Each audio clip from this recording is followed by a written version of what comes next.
बिस्मिल्लाहिर्रहमानिर्रहीम अस्सलाम वालेकुम। पाकिस्तान के लिए रियाल रेट में एक दफ़ा फिर तेज़ी आ गई।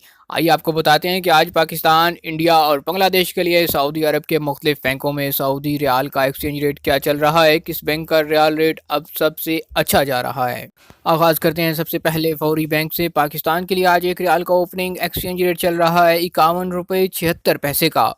इंडिया पैसे भेजेंगे फौरी बैंक से एक रियाल का रेट मिलेगा 20 रुपये 37 पैसे का। और बांग्लादेश के लिए आज एक रियाल का रेट है 24 टका 79 पैसे।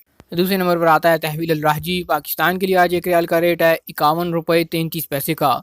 इंडिया पैसे भेजेंगे तहवील अल राहजी से एक रियाल का रेट मिलेगा 20 रुपये 27 पैसे का। और बांग्लादेश के लिए आज एक रियाल का रेट है 23 टका 11 पैसे। STCP एप्लीकेशन आज पाकिस्तान के लिए एक रियाल का रेट है 51 रुपये 55 पैसे का। इंडिया पैसे भेजेंगे एक रियाल का रेट मिलेगा 20 रुपये 40 पैसे का। और बांग्लादेश के लिए आज एक रियाल का ओपनिंग एक्सचेंज रेट चल रहा है 24 टका 16 पैसे। चौथे नंबर पर आता है इंजाज बैंक। तो पाकिस्तान के लिए आज एक रियाल का ओपनिंग रेट है 51 रुपये 70 पैसे का। इंडिया के लिए इंजाज बैंक एक रियाल का रेट दे रहा है 20 रुपये 35 पैसे। और बांग्लादेश के लिए आज एक रियाल का रेट है 24 टका 32 पैसे इंजाज बैंक से। आज तक के लिए इतना ही। मजीद खबरों और न्यूज़ अपडेट्स के लिए देखते रहिए MZ स्टूडियो।